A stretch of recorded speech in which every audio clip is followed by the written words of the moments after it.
Hey, what's up everybody, it's Dallas with Gadget Hacks, and today I'm going to show you 5 tips for improving your smartphone photography skills.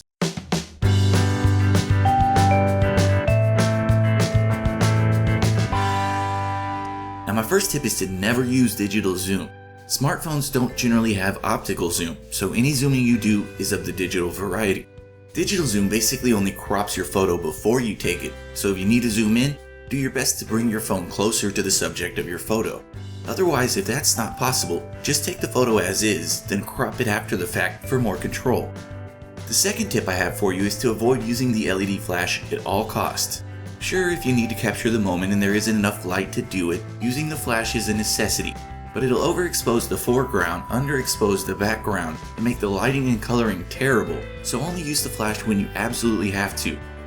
Then the third tip I have for you is, fittingly, to obey the rule of thirds. Imagine the screen on your smartphone is divided up into 9 equal parts, with 2 equally spaced horizontal lines and 2 equally spaced vertical lines doing the dividing. With that in mind, move your camera around and try to frame up the subject at the intersection of 2 of these lines, and do your best to keep the horizon aligned with one of the horizontal lines. My fourth tip is to know when to use HDR mode. Most phones have an HDR mode these days, and basically what it does is take a burst of 3 quick images at different exposure levels, then blend them together with software to simulate how we see things with a human eye.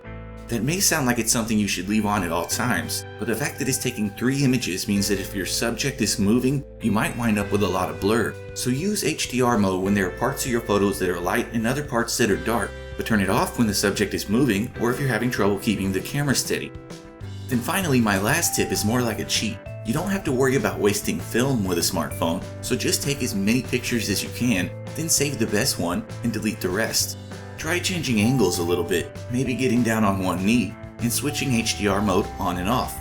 Then when you're done taking pictures of that subject, go back through and find the best one, then delete all the rest. But for a more in-depth explanation for all these tips, be sure to check out my article over on GadgetHacks.com. As always though, we'd appreciate it if you would like and comment on this video and subscribe to our channel. So we'll see you again next time folks, but until then, happy gadget hacking!